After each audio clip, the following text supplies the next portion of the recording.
2025 തുടക്കത്തിൽ, അതായത് 2024 അവസാന ഡിസംബർ മാസത്തിന്റെ അവസാന ഘട്ടത്തിൽ കോട്ടക്കൽ വെച്ചൊരു പ്രോഗ്രാം ഉണ്ടായിരുന്നു. ആ പ്രോഗ്രാമിൽ ആ പ്രദേശത്തെ കുറെ ചെറുപ്പക്കാർ അവർ കൂട്ടം കൂടി 2025 ഒരു ലൈഫിൽ ഒരു മാറ്റം വരുന്നതിന് വേണ്ടി കുറെ റെസൊല്യൂഷൻ എടുക്കുക എന്ന് തീരുമാനിക്കുകയും ഒരു നല്ല ഗോൾ സെറ്റ് ചെയ്യുന്നതിന്റെ പ്രോസസ്സിനെ വിശദീകരിക്കുന്നതിന് വേണ്ടി അവരെന്നെയും വിളിച്ചിരുന്നു. നമ്മൾ അവിടെ സംസാരിച്ചു. അങ്ങനെ അവർ തീരുമാനങ്ങളൊക്കെ എടുത്തു. അവരുടേതായ രീതിയിലുള്ള ലക്ഷ്യങ്ങളെ എടുക്കുകയും അതിനെ നമ്മൾ പ്രോസസ്സ് ഏതൊക്കെ രീതിയിലൂടെ കടന്നു പോകണം, സ്മാർട്ടായിരിക്കണം നമ്മുടെ ഗോളിംഗ് എന്ന അർത്ഥത്തിലൊക്കെ നമ്മൾ അതൊരു സ്പെസിഫിക് ആയിട്ടുള്ള മെഷറബിൾ ആയിട്ടുള്ള കാര്യങ്ങളൊക്കെ വേണം എന്ന രീതിയിലൊക്കെ നമ്മൾ സംസാരിച്ചു. ഒരു വലിയ ഹാപ്പിയായി.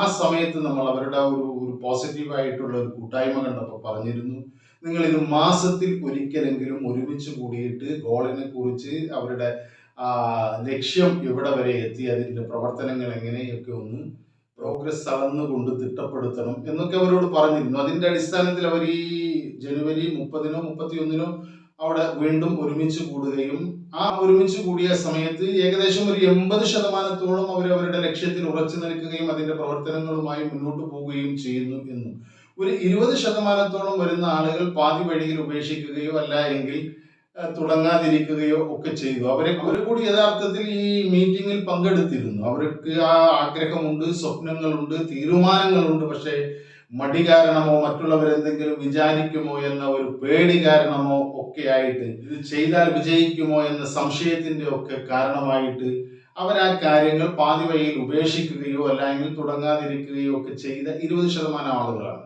അപ്പൊ അവരെ ഒന്നും കൂടി മോട്ടീവ് ചെയ്യുന്നതിന് വേണ്ടി, അവരുടെ വിഷയങ്ങൾ ഒന്നും കൂടി പഠിക്കുന്നതിനും അവരൊന്നും കൂടി ബോധ്യപ്പെടുത്തുന്നതിനും വേണ്ടി അവർ കഴിഞ്ഞ ഞായറാഴ്ച, അതായത് വീണ്ടും നമ്മുടെ സമയം ചോദിക്കുകയും നമ്മൾ ആ മീറ്റിംഗിൽ പങ്കെടുക്കുകയും ചെയ്തു. ആ സമയത്ത് അവരുമായി സംസാരിച്ചപ്പോൾ മനസ്സിലാക്കിയ കുറച്ചു കാര്യങ്ങൾ ശരിയാണ്. ഒരുപാട് ആളുകൾ ഇതുപോലെ റെസൊല്യൂഷൻസ് എടുത്തിരിക്കും. അവരിൽ പലരുടെയും അവസ്ഥ ഇതൊക്കെ ആയിരിക്കും എന്ന് വിചാരിച്ചത് കൊണ്ടാണ് ഇങ്ങനെ ഒരു വീഡിയോ ചെയ്യാമെന്ന് ആഗ്രഹിച്ചത്. നമുക്ക് യഥാർത്ഥത്തിൽ തീരുമാനമില്ലാത്തത് കൊണ്ടല്ല, നമുക്ക് ആഗ്രഹങ്ങളുണ്ട്, സ്വപ്നങ്ങളുണ്ട്, ഒരുപാട് കാര്യങ്ങൾ നേടണമെന്നുണ്ട്. അത് നേടണമെന്ന തീരുമാനവും നമുക്കുണ്ട്. പക്ഷേ മടി കാരണമോ മറ്റുള്ളവരെന്തെങ്കിലും പറയുമോ എന്ന് വിചാരിച്ചോ അല്ലെങ്കിൽ ചെയ്താൽ അത് വിജയിക്കുമോ എന്ന സംശയം കാരണമോ ഒക്കെ അത് പാതി വഴിയിൽ അവസാനിക്കുകയോ അല്ലെങ്കിൽ തുടങ്ങാതിരിക്കുകയോ ഒക്കെ ചെയ്തിട്ടുണ്ടാകാം. അങ്ങനെയുള്ള ആളുകൾ മനസ്സിലാക്കേണ്ട ചില കാര്യങ്ങളാണ് നമ്മൾ ആ മീറ്റിംഗിലും ചർച്ച ചെയ്തത്. ആ വിഷയങ്ങൾ ഇങ്ങനെയാണ്. നമ്മൾ തീരുമാനമുണ്ട് എങ്കിൽ പോലും അത് നടക്കാതിരിക്കുന്നത് നമ്മുടെ ഒരു മൈൻഡിന്റെ പ്രശ്നമാണ്. നിങ്ങൾ ആലോചിച്ച് നോക്കുക, അതിൽ പല ആളുകളും നല്ല ഡയറ്റ് സ്റ്റാർട്ട് ചെയ്യാൻ തീരുമാനിച്ച ആളുകളാണ്. അവർ സ്റ്റാർട്ട് ചെയ്തു, അവർക്ക് അതിന്റെ ഗുണങ്ങളൊക്കെ അറിയാം. പക്ഷെ ആ സമയത്ത് അവർ മറ്റു ഏതെങ്കിലും അവരുടെ കൂട്ടുകാരോ അല്ലെങ്കിൽ കുടുംബത്തിലോ ഒക്കെ ഓരോ പരിപാടിക്ക് പോകുമ്പോൾ പൊരിച്ചതും അതുപോലെയുള്ള ഫ്രൈഡ് ചിക്കൻസും മറ്റും കാണുമ്പോൾ അവർക്ക് അത് കഴിക്കാതിരിക്കാൻ പറ്റാതിരിക്കുകയും അത് ഇപ്പൊ തൽക്കാലം ഇതൊന്ന് ബ്രേക്ക് ചെയ്തിട്ട് നമുക്ക് റീസ്റ്റാർട്ട് ചെയ്യാം എന്ന രീതിയിലൊക്കെ ആ പ്ലാൻ അവസാനിപ്പിച്ച ആളുകളാണ്. പിന്നീട് അത് റീസ്റ്റാർട്ട് ചെയ്തില്ല എന്നതും ശരിയാണ്. അപ്പോ അവിടെ മറ്റുള്ളവരാരും നിർബന്ധിച്ചതല്ല, ആരും നമ്മളെ കൊണ്ട് ഫലമായിട്ട് ഭക്ഷണം കഴിപ്പിച്ചതല്ല. നമ്മളെടുത്ത തീരുമാനത്തിൽ നിന്ന് പിന്മാറിയത് നമ്മൾ തന്നെയാണ്. അപ്പൊ യഥാർത്ഥത്തിൽ നമ്മുടെ ശത്രു ആരാണ്?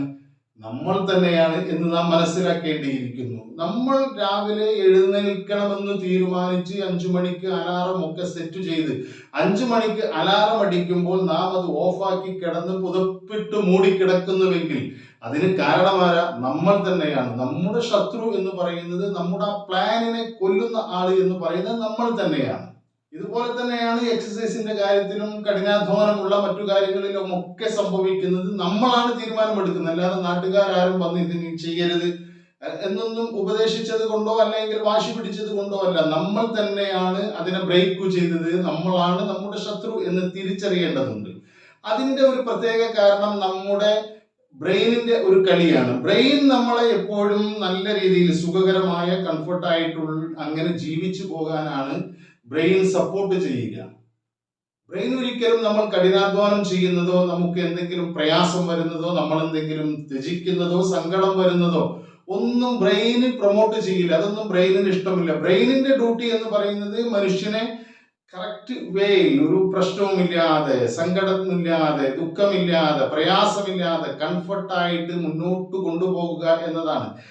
നമ്മുടെ നല്ല ഒരു കൂട്ടുകാരനായി അതിനെ പരിഗണിക്കാം. പക്ഷെ അതിന്റെ നെഗറ്റീവ് സൈഡ് എന്ന് പറയുന്നത് നമ്മുടെ ഗോളിലേക്ക്, നമ്മുടെ ലക്ഷ്യത്തിലേക്ക്, നമ്മുടെ മാർഗത്തിലേക്ക് പോകുമ്പോൾ നമുക്ക് ഒരുപാട് കാര്യങ്ങൾ ത്യജിക്കേണ്ടി വരും, ഒരുപാട് നമ്മൾ ഒഴിവാക്കേണ്ടി വരും, നമുക്ക് ഒരുപാട് പ്രയാസങ്ങൾ ഉണ്ടാകും, കഠിനാധ്വാനം ചെയ്യണം, ശാരീരിക പ്രയാസങ്ങൾ ഉണ്ടാകും, മാനസികമായിട്ടുള്ള പ്രയാസങ്ങൾ ഉണ്ടാകും. അതിലേക്കൊന്നും ഫോക്കസ് ചെയ്യാനോ ഹാർഡ് വർക്കിലേക്ക് തിരിയാനോ ഈ ബ്രെയിന് സമ്മതിക്കില്ല. കാരണം ബ്രെയിനിന്റെ ഡ്യൂട്ടി എന്ന് പറയുന്നത് നമ്മളെ കംഫർട്ട് ആക്കുകയാണ്. രാവിലെ എണീക്കുക എന്നത് ആദ്യഘട്ടത്തിൽ ഒരു പ്രയാസമുള്ള ഒന്നാണ്. പുതപ്പിട്ട് മൂടി കിടക്കുക എന്നതാണ് സുഖകരം. അപ്പൊ നമ്മളെ സുഖകരമായ അവസ്ഥയിലേക്ക് നയിക്കാൻ ബ്രെയിൻ അതിന്റെ ഡ്യൂട്ടി ചെയ്യും. പകരം നമുക്ക് സംഭവിക്കുന്നത് നമ്മൾ തന്നെ നമ്മുടെ ശത്രുവായി മാറുന്നു. അതുകൊണ്ട് നമ്മുടെ ബ്രെയിനിനെ ഒന്ന് ട്രാക്ക് ചെയ്തുകൊണ്ട് ബ്രെയിനിന്റെ ഈ അവസ്ഥയെ നമ്മളൊന്ന് പറ്റിക്കുകയോ അല്ല എങ്കിൽ അതിനെ ബോധ്യപ്പെടുത്തുകയോ ഒക്കെ ചെയ്ത് ചില ട്രിക്കുകൾ ഉപയോഗിച്ചുകൊണ്ട് ബ്രെയിനിനെ കൂടി, നമ്മുടെ സബ് കോൺഷ്യസ് മൈൻഡിനെ കൂടി നമ്മുടെ ഈ മുന്നോട്ട് പോക്കിന്റെ കൂടെ കൂട്ടാൻ നമ്മൾ ശ്രമിക്കണം. മനസ്സ് വേറൊരു ഭാഗത്തേക്കും നമ്മുടെ തീരുമാനം, ലോജിക്കൽ മൈൻഡിൽ നാം എടുക്കുന്ന തീരുമാനം വേറൊരു ഭാഗത്തേക്കും ആകുമ്പോഴാണ് നമുക്ക് ഈ മടി വരുന്നത്, പിന്നീടാകാമെന്ന് തീരുമാനിക്കുന്നത്, അല്ലെങ്കിൽ ഇത് ചെയ്താൽ നടക്കുമോ എന്ന ഒരു പേടി നമുക്ക് തോന്നുന്നത്, അല്ല എങ്കിൽ മറ്റുള്ളവരെന്തെങ്കിലും ഇതിനെക്കുറിച്ച് വിചാരിക്കുമോ എന്നൊക്കെ രീതിയിലുള്ള കാര്യങ്ങൾ വരുന്നത് ഈ സബ്കോൺഷ്യസ് വേറെ റൂട്ടിലും നമ്മുടെ ലോജിക്കൽ മൈൻഡ് വേറെ റൂട്ടിലും ആകുന്നത് കൊണ്ടാണ്. ഇതിനെ രണ്ടിനെ കൂടി ഒന്ന് ഒരേ റൂട്ടിലേക്ക് കൊണ്ടുപോകുക എന്നതാണ് ഈ റെസൊല്യൂഷൻസും ലക്ഷ്യങ്ങളും ഒക്കെ കരസ്ഥമാക്കാനുള്ള ഏക വഴി. അങ്ങനെ ഈ സ്ഥിതിയിൽ നിന്ന് മാറ്റം ഉണ്ടാകണമെങ്കിൽ കുറച്ചൊക്കെ നമ്മളെ തന്നെ ചലഞ്ച് ചെയ്യാൻ നമ്മൾ ശ്രമിക്കണം. നമുക്ക് താല്പര്യമുള്ള കാര്യങ്ങൾ പലതും നമ്മൾ മാറ്റിവെക്കേണ്ടി വരും. താല്പര്യമില്ലാത്തതാണ് എങ്കിൽ പോലും നമുക്ക് നമ്മുടെ ജീവിതത്തിന്റെ ഭാഗമാക്കേണ്ടി വരും.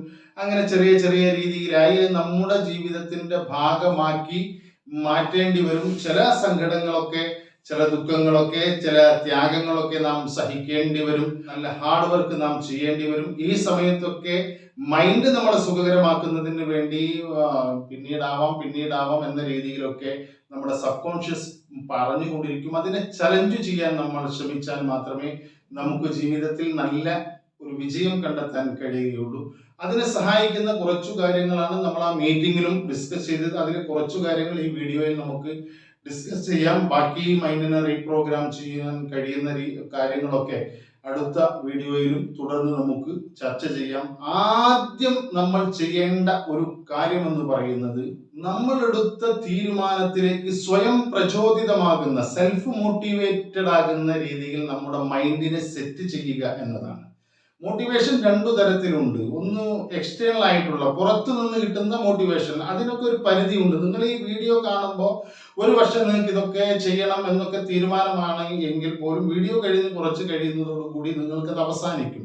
നിങ്ങൾക്കൊരു തീരുമാനം എടുക്കാനും മോട്ടിവേഷൻ ലഭിക്കാനും ഒക്കെ ഇത് ഉപകാരപ്പെടുമെങ്കിലും ഒരു ലോങ് ടൈം ആയിട്ടുള്ള മോട്ടിവേഷൻ നിങ്ങൾക്ക് ലഭിക്കണമെങ്കിൽ നിങ്ങളുടെ ഉള്ളിൽ നിന്ന്, നിങ്ങളുടെ ഇന്നർ പവറിൽ നിന്ന് നിങ്ങൾ സെൽഫ് മോട്ടിവേറ്റഡ് ആകണം, സ്വയം പ്രചോദിതമാകണം. ഉള്ളിൽ നിന്നുള്ള പ്രചോദനം നമുക്ക് ലഭിക്കണം.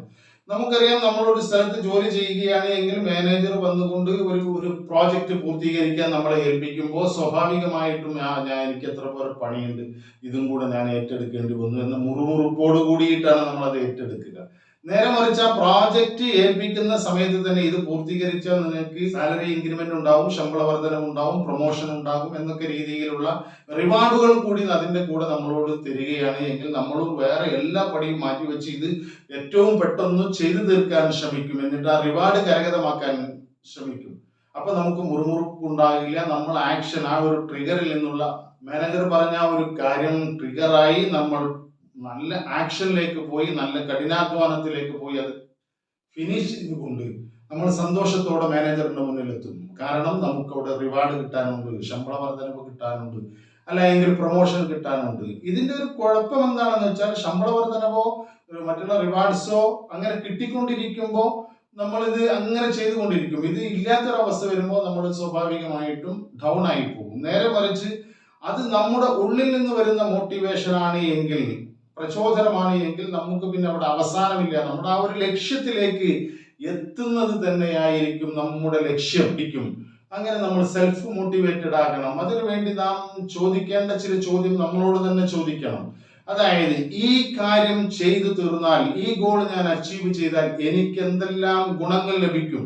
അത് നമ്മൾ ലിസ്റ്റ് ഔട്ട് ചെയ്തുകൊണ്ട് എഴുതി വെച്ച് നമുക്ക് അതിനെ കൃത്യമായ രീതിയിൽ നമ്മളത് മനസ്സിലാക്കിക്കൊണ്ട് അങ്ങനെ ആ ലക്ഷ്യം പൂർത്തീകരിക്കുന്നതിന് വേണ്ടി അത് പൂർത്തീകരിച്ചാൽ ലഭിക്കാവുന്ന സന്തോഷം എന്ന റിവാർഡ്സിനെ ഓർത്തുകൊണ്ട് നമ്മൾ മുന്നോട്ട് പോവുകയാണ് എങ്കിൽ നമ്മുടെ ഉള്ളിൽ നിന്ന് തന്നെ പ്രചോദനം വരികയും ഒരു സമയത്തും ഇത് നിർത്താതെ ഏത് സമയത്തും എന്ത് പ്രതിസന്ധി വന്നാലും, എത്ര കഠിനാധ്വാനം ചെയ്യേണ്ടി വന്നാലും, എന്തൊക്കെ അതിന്റെ പേരിൽ ത്യജിക്കേണ്ടി വന്നാലും നമ്മൾ ആ കാര്യം ചെയ്തിരിക്കും എന്നതിൽ യാതൊരു തർക്കവുമില്ല. അതുകൊണ്ട് സ്വയം പ്രചോദിതമാകുന്ന രീതിയിലേക്ക് നമ്മൾ പ്രാക്ടീസുകൾ കൊണ്ട് നമ്മളെ മാറ്റിയെടുക്കുക.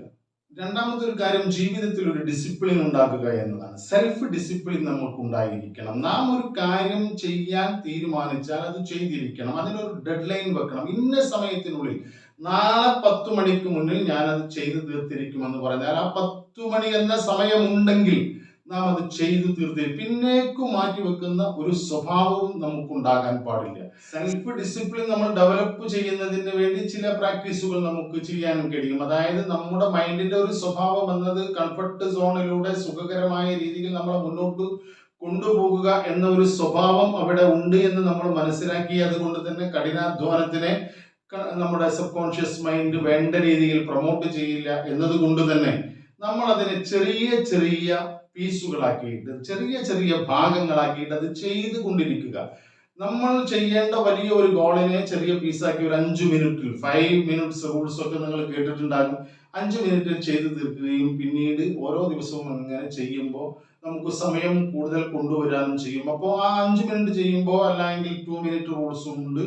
നമുക്കറിയാം, ചെയ്യേണ്ട കാര്യങ്ങളെ 2 മിനിറ്റ് കൊണ്ട് ചെയ്തു തീർക്കാൻ കഴിയുന്ന കാര്യങ്ങളെ പെട്ടെന്ന് പെട്ടെന്ന് ചെയ്തു തീർത്തുകൊണ്ട് മൈൻഡിന്റെ ഈ നമ്മളെ ബുദ്ധിമുട്ടിക്കാതിരിക്കാനുള്ള സ്വഭാവത്തെ ഈ 2 മിനിറ്റ് കൊണ്ട് ചെയ്യാൻ പറ്റുന്നതൊക്കെ ഇത് ഈസിയാണ്, എനിക്ക് അതിനൊന്നും ഒരു ബുദ്ധിമുട്ടില്ല എന്ന രീതിയിൽ നമ്മുടെ മൈൻഡിനെ ബോധ്യപ്പെടുത്താനും നമ്മുടെ ഈ ലക്ഷ്യത്തിലേക്കുള്ള യാത്രയിൽ നമ്മുടെ സബ് കോൺഷ്യസ് മൈൻഡിനെ കൂടി കൂട്ടാനും നമുക്ക് കഴിയും. അതുകൊണ്ട് 5 മിനിറ്റ്സ് റൂള്, 2 മിനിറ്റ്സ് റൂള് എന്നതൊക്കെ നമ്മൾ നമ്മുടെ ലക്ഷ്യത്തിനനുസരിച്ച്, ഗോളിനനുസരിച്ച് നാം സെറ്റ് ചെയ്തുകൊണ്ട് പ്രാക്ടീസ് ചെയ്തുകൊണ്ട് അങ്ങനെ ചെയ്യുക. അങ്ങനെ ചെറിയ ചെറിയ കാര്യങ്ങൾ ചെയ്യുന്നതിലൂടെ അത് റിപ്പീറ്റേറ്റീവായി ചെയ്യുമ്പോൾ നമ്മുടെ സ്വഭാവത്തിന്റെ ഭാഗമായി അത് തീരും. പിന്നീട് നമുക്ക് കുറച്ച് കഴിഞ്ഞാൽ നമ്മൾ യാതൊരു പ്രയാസവും ഇല്ലാതെ, അതൊന്നും ഒരു പ്രയാസമുള്ള കാര്യമല്ല എന്ന രീതിയിലേക്ക് നമ്മുടെ മൈൻഡും അതിനെ സ്വീകരിക്കുകയും അങ്ങനെ നമ്മുടെ ലക്ഷ്യത്തിലേക്ക് നമ്മുടെ ലോജിക്കൽ മൈൻഡും നമ്മുടെ സബ് കോൺഷ്യസ് മൈൻഡും ഒരേ റൂട്ടിൽ സഞ്ചരിക്കുന്ന ഒരവസ്ഥ നമുക്ക് ഉണ്ടാക്കിയെടുക്കാൻ കഴിയും.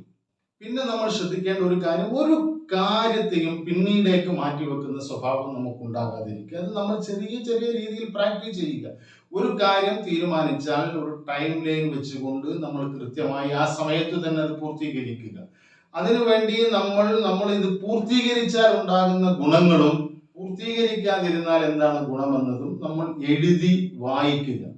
നമുക്ക് അത് ഈ കാര്യം ഞാൻ ചെയ്തില്ല എന്നുണ്ടെങ്കിൽ എനിക്ക് എന്താണ് ഗുണങ്ങൾ കിട്ടുക, അത് നമ്മൾ ആലോചിക്കുക.